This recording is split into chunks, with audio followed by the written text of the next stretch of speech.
Okay. Should the government protect all peaceful citizens against people that want to use force to take their money? I I don't understand the question. Can you be a little bit more specific? Yeah. Okay. Should the government protect all peaceful citizens against people that want to use force to take their money?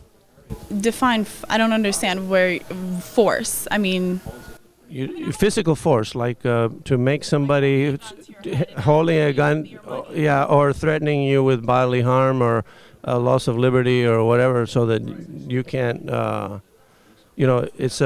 They're threatening you with force or using force against you. that's right. The way, if you ask me, should the government condone somebody, like you said, framed it, hold a gun to your head, or cause you bodily harm to take your money? No, that's not right. So the government should protect all peaceful citizens against people that want to use force to take their money. Sure. Okay. Can we live well if other people can legally gang up on us and forcefully take our money? Nope, not the way that you framed it. No. So, Any kind of physical harm? No. when the government is redistributing its citizens' wealth, are they protecting the taxpayers that are peaceful from the other people that want to take their money forcefully? Very black and white, where I don't think that's in this situation is very black and white. I mean, I think that you would agree also that the economic issues is right now we're very complicated. Again, I'm not going to pretend that I understand, but it's not only just the economy is in a bad place.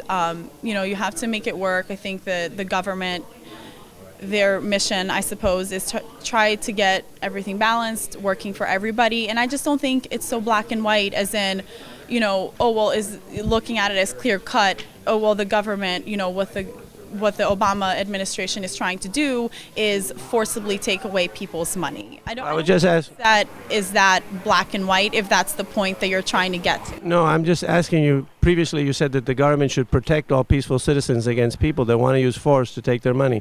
My question was, is the government protecting these taxpayers when it forcefully takes their money and gives it to someone else?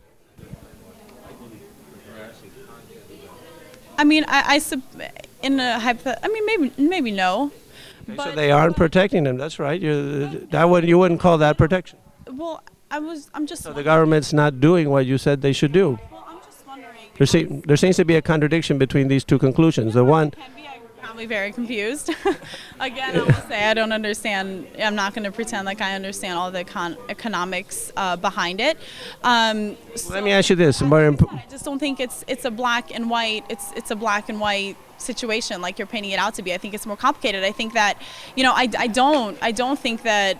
I'll go back to what I said before. I just think, because it seems to me the theme here is, why are people saying that? Why take away the money from the wealthy when they? No, I'm not. We already covered that issue. That seems to be the underlying theme. No, I'm just trying to ask you questions about your views. More importantly, do you think two contradictory propositions can both be true? I don't understand. Well, if you say that the government should protect the peaceful citizens, at the same time should not protect them against these people that want to use force to take their money, those would be two contradictory conclusions. Can they both be true?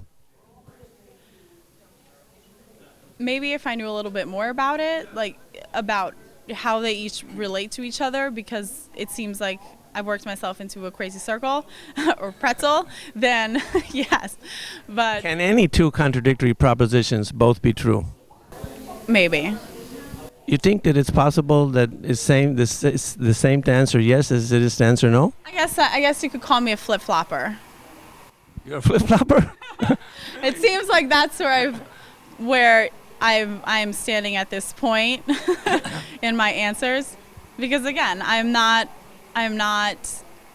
well versed in the economics behind it, so it seems like, well, if a guy asks you for making sense here. Well, if a guy asked you for a date and you said yes or no, it would be different than if you said yes, right?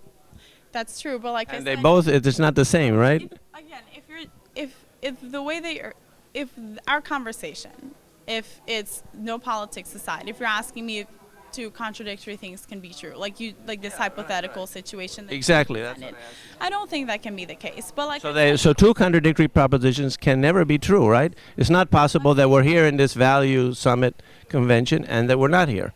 If we said that,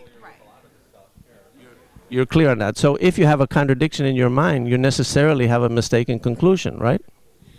I think that, as you said in this hypothetical situation which you presented, yes. But like I said, I just don't think that these issues, if you're applying this logic to this underlying theme and that you're interviewing people about, which is the economy or people, the government taking money away from people and such, I don't think it's that simple. I think there are a lot of other variables involved, and I don't think that you can boil it down to that. I just don't. What are the other variables?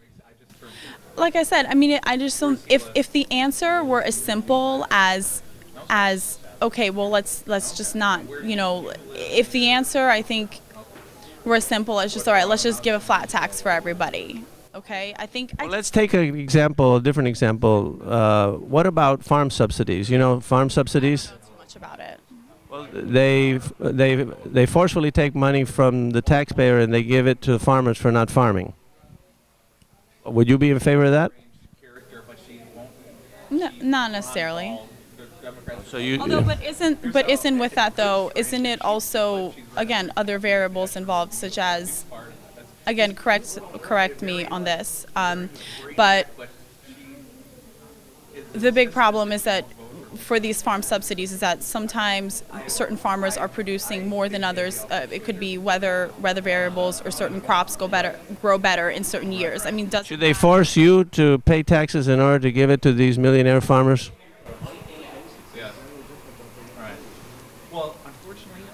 Clear cut, the way that you're presenting it, I would say no. But I don't. You can see that. I don't understand enough about again, like all these other variables and how they play into the subsidies that we're giving. All the other factors that, okay, so why are we giving all these subsidies? To these farmers, like you said, millionaire farmers. They have good lobbyists and they make a good case and they persuade the congressman to vote for these subsidies at the expense of the taxpayers like you. It doesn't seem right to me.